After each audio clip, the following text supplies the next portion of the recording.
విద్యుత్ సంస్థలలో కనుక ఇంప్లిమెంట్ అయితే మొత్తం రాష్ట్రంలో ఉన్న అన్ని డిపార్ట్మెంట్లలో ఇంప్లిమెంట్ చేయాలని చెప్తారు. అందుకని మన ఉద్యమం కేవలం విద్యుత్ సంస్థలతో ఆగేది కాదు. మీకు ఇంకో విషయం చెప్పాలా, ఇది మీడియా మిత్రులు కూడా మీరు కావాలంటే పతాక శీర్షికలు వేసుకోండి. సెక్రటేరియట్ వేదికగా జనరల్ అడ్మినిస్ట్రేషన్ వింగ్ లో జరిగినటువంటి ఏదైతే ప్రమోషన్లు ఉన్నాయో, ఏవైతే సూపర్ న్యూమరీ క్రియేట్ చేసి ప్రమోషన్లు ఇచ్చిరో, బీసీలకు ఓసీలకు అన్యాయం జరిగిందని రాత్రికి రాత్రి ప్రమోషన్లు ఇచ్చిరో, ఎస్సీ ఎస్టీలు కోర్టుల్లో ఫైల్ చేస్తే ఇప్పటికి కూడా బెంచ్ మీదకి రాని పరిస్థితి ఏదైతే ఉందో దానంతటి కారణాన్ని మీరు వెలికి తీయాల్సినటువంటి అవసరం ఉంది. ఎందుకు అది జరిగిందనే విషయం, ఏ సెక్షన్ ఆఫీసర్ ఎవరైనా సైన్ పెట్టి ఆ ఫైల్ని కింది నుంచి చీఫ్ సెక్రటరీ దాకా పంపించిరా? లేదే. ఎక్కడి నుంచి మొదలైంది? నాటి సీఎం కేసీఆర్ గారు వీళ్ళకి ప్రమోషన్ ఇవ్వండి అని రాస్తే ఆయన పేపర్ మీద ఫైల్ సర్క్యులేట్ చేసి ప్రమోషన్లు రాత్రికి రాత్రే ఇచ్చి ఆయన మెహర్బానీ కోసం నాటి చీఫ్ సెక్రటరీ సోమేష్ కుమార్ చేసిన మహాపాపం, ఆ పాపాన్ని మొత్తం తీసుకొచ్చి అన్ని డిపార్ట్మెంట్లకి రుద్దాలని చూస్తున్నటువంటి కుట్రని మనం గమనించకపోతే భవిష్యత్తులో బాబాసాహెబ్ అంబేద్కర్ కోరుకున్న ఈ భారత రాజ్యాంగాన్ని నిట్ట నిలువులా వీళ్ళు చీల్చే ప్రయత్నం చేస్తారు, నిర్వీర్యం చేసే ప్రయత్నం చేస్తారు. ఆ నిర్వీర్యం ఎంత కాడికి పోతుందంటే, ఈ రోజు రోస్టర్లో రిజర్వేషన్లు ఉండవు, ప్రమోషన్లలో రిజర్వేషన్ తీసేయాలని మాట్లాడతారు, రేపు రిజర్వేషన్లే ఉండవు మిత్రులారా. ఇదే బీసీ సంఘాలకు చెందిన కొద్దిమంది నాయకులు, నేను అందరి గురించి మాట్లాడలేదు, కొద్దిమంది నాయకులు మాట్లాడుతున్నారు. ఓసీలతో కలిసి, ఓసీ సంఘంతో కలిసి ఎస్సీ ఎస్టీల మీద, ఎస్సీ ఎస్టీలు వాటికి ఒప్పుకోలే, ఎస్సీ ఎస్టీలు అడిక్వసీ వద్దంటున్నాయి, ఎస్సీ ఎస్టీలు ప్రమోషన్ దానికి సంబంధించినటువంటి రివ్యూ చేయొద్దంటే అని మాట్లాడారు.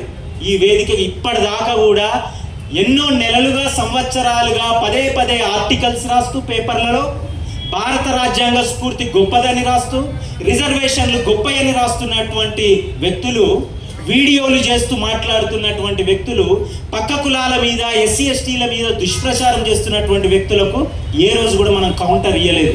ఎందుకనంటే మన కోడ్ ఆఫ్ కండక్ట్ ఉంది, మనం దాని ద్వారా ఎంతవరకు చెప్పగలమో అంతవరకే చెప్తామని మనం అనుకున్నాం. కానీ ఈరోజు ఈ వేదిక ద్వారా చెప్తున్నాం, ఎస్సీ ఎస్టీలకు రిజర్వేషన్లే లేకపోతే భవిష్యత్తులో బీసీలకు రిజర్వేషన్లు కూడా ఉండవు. ఇది రాసి పెట్టుకోండి.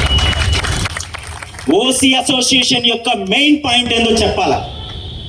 షెడ్యూల్ కాస్ట్లు, షెడ్యూల్ ట్రైబ్స్ ఒక సంఘం పెట్టుకున్నారు. ఈ సంఘం ఎందుకు పెట్టుకున్నారు? తరాలుగా మా మీద వివక్ష ఉందని ఒక సంఘం పెట్టుకున్నారు. బ్యాక్వర్డ్ క్లాస్ల సంఘం ఏర్పడ్డది. ఎందుకు ఏర్పడ్డది? మా మీద కూడా శూద్రులమన్న విషయం వివక్ష ఉండి మేము కూడా ఆర్థికంగా, సామాజికంగా, విద్యాపరంగా నష్టపోయినామని బీసీలు. మరి ఓసీ సంఘం దేనికోసం వచ్చింది? ఎవరండి స్వతంత్రం వచ్చినప్పటి నుంచి ఇప్పటిదాకా సీఎండీలు ఎవరండి? ఎస్సీలు ఉన్నారా? ఎస్టీలు ఉన్నారా? బీసీలు ఉన్నారా? దేని మీద వచ్చింది మరి మీ ఓసీ సంఘం? దేని మీద వచ్చిందంటే ఇప్పుడిప్పుడే టాప్ పొజిషన్లకు ఎస్సీ ఎస్టీ ఆఫీసర్లు వస్తే, సీజీఎంలు అయితే వాళ్ళని ఎట్లా తొక్కడానికి వచ్చిందే ఓసీ సంఘం, అంతకంటే వేరే ఏం లేదు. మీ యొక్క మెయిన్ ఎజెండా చెప్పండి, మీ యొక్క మెయిన్ ఎజెండా చెప్పండి. ఎస్సీ ఎస్టీల మీద విషం కక్కడమా? 1,00,000 కోట్ల రూపాయల బడ్జెట్లో మా వాటా చెప్పండి, మీ వాటా చెప్పండి. ఈ దేశ బడ్జెట్లో 1,00,000 కోట్ల రూపాయల బడ్జెట్లో మీ వాటా చెప్పండి, మా వాటా చెప్పండి. ప్రధానమంత్రుల నుంచి ముఖ్యమంత్రులు, మంత్రులు, మొత్తం పదవులకు సంబంధించిన నామినేటెడ్ పోస్టులకు సంబంధించిన మొత్తం లెక్కలు చెప్పండి. ఓసీలయా, బీసీ, ఎస్సీ, ఎస్టీలయా? ఎందుకు విషయం చెమ్ముతారండి? ఉన్న కొద్దిపాటి ఉద్యోగాల మీద విషయం చెమ్మితే ఎట్లుంటది?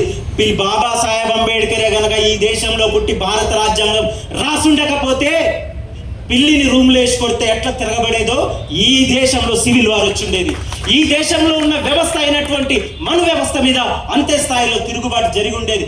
ఈ దేశంలో ఉన్న హిందూ ధర్మాన్ని రక్షించిన అతి పెద్ద గొప్ప ధర్మభక్తుడు ఎవరన్నా ఉన్నాడంటే అది బాబాసాహెబ్ అంబేద్కర్. ఈ దేశంలో ఉన్నటువంటి కుల వ్యవస్థ, ఈ దేశంలో ఉన్న వర్ణ వ్యవస్థ, ఈ దేశంలో ఉన్న చాతుర్వర్ణ వ్యవస్థ, మనిషిని మనిషిగా చూడనటువంటి వ్యవస్థ, మనిషిని జంతువు కంటే హీనంగా చూసేటటువంటి వ్యవస్థ, 6,400 నిచ్చెన మెట్ల కుల సమాజాన్ని తయారు చేసినటువంటి వ్యవస్థని ధ్వంసం చేసి సమాంతరంగా ఈ వ్యవస్థను తయారు చేసుకున్నటువంటి బాబాసాహెబ్ అంబేద్కర్ ఈ దేశం ఒక గొప్ప దేశంగా ఉద్భవించాలని కోరుకున్నారు. పక్కనున్నటువంటి చైనా పక్కన ఉన్నటువంటి చైనా ఈ దేశంలోకి 50 కిలోమీటర్ల లోపలికి వస్తే ఇప్పటికీ మన కళ్ళకు కనిపించట్లేదు, కానీ మనకు దేవుడు, ధర్మం ఇవి మాత్రమే కనిపిస్తున్నాయి, దేశభక్తి కనిపిస్తుంది.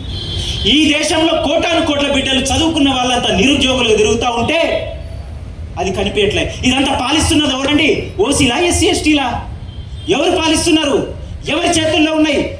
సిబిఐ ఎవరి చేతుల్లో ఉంది? ఈడీ ఎవరి చేతుల్లో ఉంది? సుప్రీంకోర్టు జడ్జిలు ఎవరు? హైకోర్టు జడ్జిలు ఎవరు? మొత్తం న్యాయ వ్యవస్థ ఎవరి చేతుల్లో ఉంది? ఎవరి మీద ఎవరి చేతుల్లో ఉందండి? ఓసీల చేతుల్లోనే కదా. ఈ దేశాన్ని మీ చేతిలో పెట్టినాం కదా, బాగు చేయొచ్చు కదా. తింటానికి తిండి లేని వాళ్ళని, నిన్ననే ఒక బిడ్డ తన తల్లి చచ్చిపోతే అంత్యక్రియలకు భిక్షాటన చేసుకుందని పేపర్లో రాసింది. సిగ్గుపడాల్సినటువంటి పరిస్థితి ఉంది. రాజ్యాన్ని పాలించేటోళ్ళు సిగ్గుపడాల్సినటువంటి అవసరం ఉంది. ఎంతకాలం ఏడుస్తారు ఎస్సీ ఎస్టీ సమాజం మీద? 1980లో మండల్ కమిషన్ పడ్డది. ఇది రాసుకోండి. 1980లో మండల్ కమిషన్ పడితే ఆ మండల్ కమిషన్కి సంబంధించినటువంటి కమిషన్ని అమలు చేయాలని చెప్పేసి దేశవ్యాప్తంగా పోరాటం జరిగింది. దాంట్లో ఎస్సీ ఎస్టీ సమాజం 90% పార్టిసిపేట్ చేసింది. ఇది గుర్తుపెట్టుకో. ఎవరి కోసం పడ్డది మండల్ కమిషన్? ఎవరి కోసం పడ్డది? ఓబీసీలకు రిజర్వేషన్లు కల్పించాలి అని బాబాసాహెబ్ అంబేద్కర్ మొట్టమొదటగా ఎస్సీ ఎస్టీల కంటే కూడా ముందుగా భారత రాజ్యాంగంలో ఆర్టికల్ 340 రాయడం మూలంగా కమిషన్ పడ్డది. ఆ కమిషన్ పుణ్యమాని అది అమలు నోచుకోకపోతే మాన్య శ్రీ కాంశీరామ్ గారు దేశవ్యాప్తంగా పోరాటాలు చేస్తే 40 రోజులు నిరాహార దీక్ష దిగితే మండల్ కమిషన్ ఇంప్లిమెంట్ అయింది. మండల్ కమిషన్ ఇంప్లిమెంట్ చేస్తావా, కుర్సీ దిగిపోతావా అన్నాడు ఆ రోజు విపి సింగ్ గారిని. ఇది మర్చిపోయారా? బీసీ సంఘం నాయకులారా? ఈరోజు ఎవరితో జతగట్టిరు? దేనికోసం జతగట్టిరు? ఈడబ్ల్యూఎస్ కోటాలో ఎస్టీ రిజర్వేషన్ల కంటే ఇప్పటిదాకా ఎస్సీ ఎస్టీల మీద పడిచి ఏడ్చి వచ్చారు కదా, వీళ్ళకి మెరిట్ లేదు, వీళ్ళకి మార్కులు ఇవ్వని ఏడ్చారు కదా. అంతకంటే తక్కువ మార్కులు వచ్చిన వాళ్ళకి ఈడబ్ల్యూఎస్లో ఉద్యోగాలు వస్తున్నాయి మిత్రులారా. అంతకంటే తక్కువ మార్కులు వచ్చిన వాళ్ళకు ఎంబీబీఎస్ సీట్లు వస్తున్నాయి మిత్రులారా. ఎవరు నష్టపోతున్నాడు? 50% ఉన్నటువంటి బ్యాక్వర్డ్ క్లాస్లకు రావాల్సినటువంటి వాటా దొప్పక తింటున్నది ఎవడు? ఎస్సీ ఎస్టీలా? కాదు కదా. మరి ఈ విషయం ఆలోచించకుండా నిరంతరం ఎస్సీ ఎస్టీ సమాజం మీద చేసేటటువంటి దుష్ప్రచారం ఎట్లా మనం చేసేది? ప్రతి విషయంలో కూడా ఎస్సీ ఎస్టీ సమాజాన్ని ఒక శత్రు సమాజంగా క్రియేట్ చేసే ఒక ప్రయత్నం జరుగుతుంది. దీనికి మేము వ్యతిరేకం.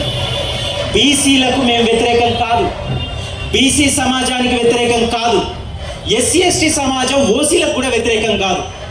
ఒక్కరోజు గ్రేటర్ హైదరాబాద్ మున్సిపల్ కార్పొరేషన్లో ఒక్కరోజు పారిశుద్ధ్య కార్మికులు మీ ఇంటికి వచ్చి చెత్త తీయకపోతే అప్పుడు తెలుస్తుంది ఈ వీళ్ళ యొక్క శక్తి ఏందనేది. ఒక్కరోజు గ్రామాలలో వీళ్ళు చేసేటటువంటి వీళ్ళ వృత్తులను ఒక్కసారి మానేస్తే వీళ్ళ శక్తి ఏందనేది తెలుస్తుంది. ఇవన్నీ విషయాలు ఆలోచించకుండా ఒక సమాజానికి ఇంకో సమాజానికి మధ్య పంచాయతీ ఎవడో పెడితే ఆ పంచాయతీని ఎక్కువ చేసుకునే పనిలో మన సోదరులు ఉన్నారు. మిత్రులారా, రిజర్వేషన్ల ప్రదాత ఛత్రపతి సాహు మహారాజ్ 1902లో అంటే 120 సంవత్సరాల క్రితమే ఆయన ఇట్లాంటి కుట్రలు జరుగుతాయని ఆ రోజు తన మొత్తము మంత్రివర్గంలో తన యొక్క రాజ్యంలో ఉన్నట్టు పౌరోహితులందరినీ పిలిచిండు. నేను ఇచ్చినటువంటి రిజర్వేషన్లను మీరు వ్యతిరేకిస్తున్నారు, కానీ మీరు ఒక మాట తెలుసుకోవాలన్నాడు. 4 గుర్రాలను తీసుకొచ్చిండు. ఒకటి బలిష్టమైన గుర్రం, ఒకటి మధ్య తరహా ఉంది, ఇంకోటి కొంచెం సత్తువ లేకుంటుంది, ఇంకోటి తినడానికి తిండి లేకుండానే ఉంది. ఈ 4 గుర్రాలను ఒక గుంజకు కట్టేసి దానా వేస్తాడు. మొత్తం బలిష్టంగా ఉన్న గుర్రమే మొత్తం దానాన్ని తినేస్తుంది. ఆ తర్వాత మళ్ళీ ఏం చేస్తాడంటే 4 గుంజలకి 4 గుర్రాలను కట్టేస్తాడు. అదే దానాన్ని దానికింత వేస్తే 4 గుర్రాలు మంచిది నిద్రపోతాయి. ఇదే రిజర్వేషన్లకు కారణం అని చెప్తాడు. ఇదే ఈ దేశంలో తినడానికి తిండి పెట్టినా కానీ తినలేని పరిస్థితిలో ఒక సమాజం ఉందని చెప్తాడు ఛత్రపతి సాహు మహారాజ్, ఛత్రపతి శివాజీ యొక్క మునిమనుమడు. ఆ స్ఫూర్తితో భారత రాజ్యాంగంలో రిజర్వేషన్లు వస్తే ఈ రిజర్వేషన్లని ఈ ప్రభుత్వాలు ఈ వచ్చినటువంటి సిఎండిలో వీళ్ళే ఇచ్చినట్లు వీళ్ళ కమిటీలు వేసుకొని ఈ రిజర్వేషన్లను దోచేయాలని చూస్తున్నారు. ఖబర్దార్, ఇది ఒక హెచ్చరికగా మీరు తీసుకోకపోతే రాష్ట్ర వ్యాప్తమే కాదు దేశవ్యాప్తంగా కూడా మేము ఉద్యమం చేయడానికి సిద్ధంగా ఉన్నాం. ఉద్యోగాలకు పోతాయనో ఉద్యోగాలు తీసేస్తారనే భయపడే బ్యాచ్ కాదు మాది. ఉద్యోగాలు పోయినా పర్లేదు కానీ, ప్రాణాలు పోయినా పర్లేదు కానీ, మా జాతి హక్కులని దోచుక తింటామంటే మాత్రం ఊరుకునే ప్రసక్తే లేదు. తెలంగాణ రాష్ట్రం వచ్చింది, 10 సంవత్సరాల అప్రజాస్వామిక పాలనను చూసినాం. బ్యూరోక్రాట్లు లేకుండా ఈ విద్యుత్ సంస్థలను పెట్టి విద్యుత్ సంస్థలలో జరిగేటటువంటి మోసాలు, విద్యుత్ సంస్థల పేరిట జరుగుతున్నటువంటి ఒప్పందాలు, విద్యుత్ సంస్థలలో జరుగుతున్న ప్రతి నష్టం, ప్రతి చీకటి కోణం సమాజానికి ప్రజలకు తెలియకుండా ఉండడానికే ఏకపక్షంగా ఆంధ్ర ఉద్యోగులను రిలీవ్ చేసి తెలంగాణ ఆంధ్ర పంచాయతీ 10 సంవత్సరాలు నడిపించారు. వేరే ఏం లేదు. చివరికి సుప్రీంకోర్టు తిట్టింది, చివరికి వాళ్ళు డబ్బులు వచ్చారు. అంటే ఏంటిది? ఒక ఉద్దేశపూర్వకంగా విద్యుత్ సంస్థలలో జరిగేటటువంటి ఏదైతే చీకటి కోణాలు ఉన్నాయో అవి సమాజానికి, ఉద్యోగులకు తెలియకుండా ఉండడానికి ఆంధ్ర తెలంగాణ ఉద్యోగులకు పంచాయతీ పెట్టారు. ఈ రోజు సంవత్సరాల కొద్ది సర్వీస్ చేసిన వాళ్ళు రివర్షన్లు తీసుకున్నారు. ఈ పాత యాజమాన్యం పుణ్యమాని, ఇదే పాత యాజమాన్యం పుణ్యమాని ఇప్పటికి జరిగినటువంటి నష్టాలను పూడ్చుకోలేకుండా ఉన్నాం. దీన్ని కొనసాగిస్తున్నటువంటి వాళ్ళు, పాత మేనేజ్మెంట్ కరెక్టే చేస్తుందని చెప్తున్న వాళ్ళు ఇంకా ఎవరైనా ఈ విద్యుత్ సౌధలో ఉంటే వాళ్ళు తక్షణమే వెళ్ళిపోవాల్సినటువంటి అవసరం ఉంది. లేకపోతే సెక్రటేరియట్ వేదికగా వేల మందితోటి వేలాది కోట్ల నష్టాలకు కారణమైనటువంటి వాళ్ళందరినీ కూడా వదిలిపెట్టేదాకా ప్రభుత్వం పైన మా ఒత్తిడి పెంచుతూనే ఉంటాం. దీనికి తస్మాత్ జాగ్రత్త ఉండాల్సినటువంటి అవసరం ఉంది. వాళ్ళు చేసిన పొరపాట్లని, వాళ్ళు చేసిన తప్పులని ఇంకా మేము కొనసాగిస్తామని ఎవరైనా అడ్మినిస్ట్రేషన్ వింగ్లలో, హెచ్ఆర్ వింగ్లలో ఉంటే కనుక వాళ్ళు జాగ్రత్తగా ఉండాల్సినటువంటి అవసరం అయితే ఉంది.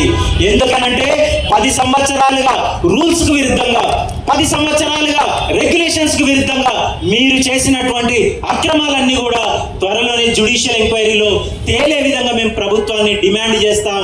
ఈ సంస్థలకి న్యాయ కోవిధులు ఉన్నారు. రాజ్యాంగ సవరణలు చేసినటువంటి విషయాలను సైతం పక్కన పెట్టి పాత కేసులను ఉటంకిస్తూ మేము అది అమలు చేస్తాం, ఇది అమలు చేస్తామని వస్తాం. కాబట్టి ఈ వేదిక ద్వారా ఎవరైతే న్యాయ కోవిధులు, న్యాయ సలహాదారులు ఈ సంస్థలకు ఉన్నారో వాళ్ళందరినీ కూడా తక్షణమే తొలగించి వారి స్థానంలో వేరే వాళ్ళని పెట్టుకోవాల్సినటువంటి అవసరం ఉందని మేము డిమాండ్ చేస్తున్నాం. అదేవిధంగా ఈరోజు ఇచ్చినటువంటి ప్రమోషన్లు ఉన్నాయి. ఇవి ప్రమోషన్లే కావాలని మనం క్లియర్ చెప్పినాం. కానీ ఎప్పుడు చూడు మా భుజాల మీద తుపాకీ పెట్టి ఎస్సీ ఎస్టీ అసోసియేషన్ వాళ్ళు వద్దన్నారు, ఎస్సీ ఎస్టీ అసోసియేషన్ వాళ్ళు వద్దన్నారు. ఎస్సీ ఎస్టీ అసోసియేషన్ వాళ్ళు నీవు రాయదుర్గంలో కట్టినటువంటి 200 కోట్ల రూపాయల ఏదైతే సబ్స్టేషన్ ఉందో అది 2000 కోట్లకు పెంచుతుంటే మమ్మల్ని ఏమన్నా అడిగినావా? మమ్మల్ని ఏమన్నా అడిగిరా? లేకపోతే పిహెచ్ఎల్కి ఇచ్చినటువంటి వైటీపీఎస్ ఏదైతే పవర్ ప్లాంట్ ఉందో ఎస్సీ ఎస్టీ అసోసియేషన్ అడిగిచ్చిరా? మీరు చేయాలనుకున్న ఎన్ని చేస్తారు, చేయలేనివన్నీ ఎస్సీ ఎస్టీ అసోసియేషన్ మీద, కింది వాళ్ళ మీద మీరు నొక్కుతారు. ఇది ఈ దుర్మార్గం. దీన్ని మేము వ్యతిరేకిస్తున్నాం. రాజ్యాంగబద్ధంగా మీరు చేయండి. నేను ఉద్యోగస్తున్నా, నేను చిన్న ఉద్యోగస్తున్నా. ఐఏఎస్ అయితే చాలా పెద్ద ఉద్యోగస్తులు, అందరం ఉద్యోగస్తులమే. అందరికి ఒకే రూల్స్ ఉంటాయి.